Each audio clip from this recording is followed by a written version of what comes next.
Hey guys, this is the hike to Switzer Falls, which are right there. It's a fun hike and obviously it's beautiful. Look at that.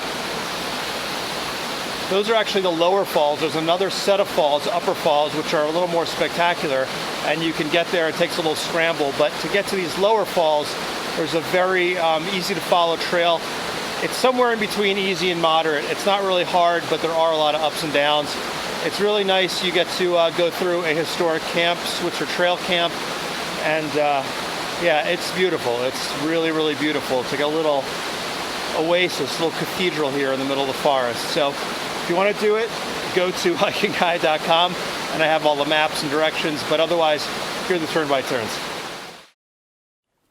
The hike starts at the Switzer picnic area, which gets pretty popular, pretty full, pretty early, so try to get here early to beat the crowds.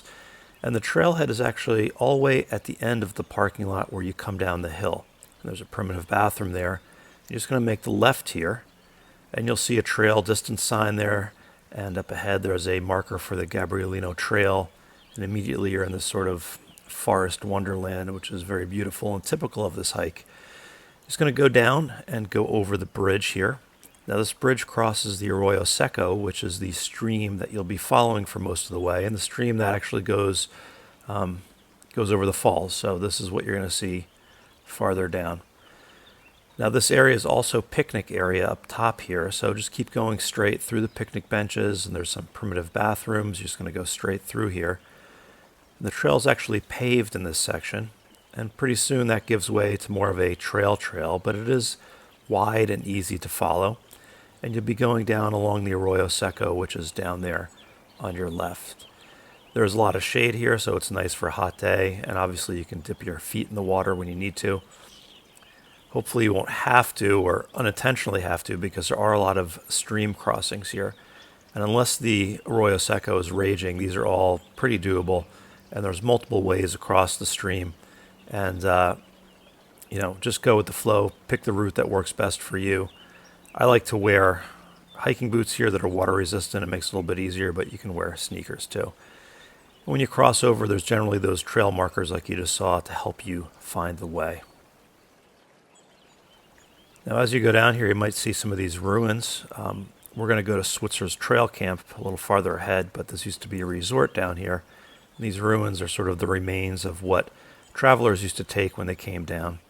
There you can see a trail sign. Again, it's pretty easy to see what's going on as you go down, which side to be on, where the trail is. It's really not hard to follow at all.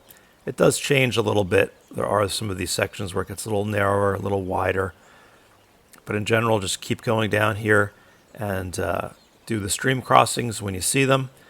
And eventually you're going to come out to Switzer's Trail Camp, which was here. And this was the old resort. I have some history of the resort on the website if you want to check it out. There's not much that remains today because they demolished it in the 30s, but there are these pretty cool stoves here. And you can see people are still using them, which is neat. But at the trail camp, you're going to make the right, and there's a sign there pointing to the falls, and we're going to start climbing up a ridge once we climb over the water here one more time. Now, when you do climb over the water, there's two trails. There's one down to the left, and that will take you to the upper falls, and there's the one to the right. We're going to take the one to the right. The upper falls, you come up above them, and it's not like as scenic as this way, and it's not the official trail, so just be careful if you do it. But you continue to climb here, and eventually you're going to come out of the forest, and this is one of my favorite parts of this hike, of any hike around here. You can get beautiful views into the valley of the Arroyo Seco. And you'll be able to see the upper falls too when you come to the fence. If you look down right by the fence, you'll be able to hear and see the upper falls. There's also some ruins of an old chapel that was part of the resort up on the hill when you come into this bend. It's hard to see here, but if you go to the website, I have a picture of it. You're just going to go around this bend here, and then there's the next trail split. And we're going to get off of the Gabrielino Trail, which is up to the right, and we're going to head down to the left towards the falls. This is a little downhill section. You have to come back up it when you come back, but it's not too bad. Now you're going to descend for a while, and it is open, and you do get these great views into the gorge. Eventually the tree cover will return as you go down, and you're going to basically come back down to the stream, and you'll start to hear it, to the Arroyo Seco, which is down there. And you can see some trail signs. It's pretty well marked down here. If you go back to the right, you'll go to the Bear Canyon campground, and there's also some swimming holes up there. But we're going to go straight, and we're going to follow the stream up to the falls. Now, like the earlier section, there's some parts where we have to go back across the stream and, cross, come back across. But again, it's all pretty easy to follow, and there's several options. And eventually you get to this point where you come to the lower falls. You could also go to the upper falls. Just go to the website, and I'll tell you how to do that. So that's it, Switzer Falls. It's a cool one.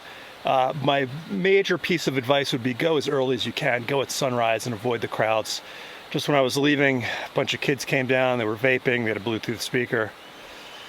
What are you going to do? Best of times, worst of times. But anyway, go to HikingGuy.com. I have the maps and all the parking information.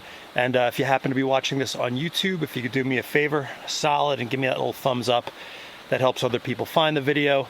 And if you want to keep in touch, subscribe to me on YouTube, Instagram. I have a newsletter all on the website.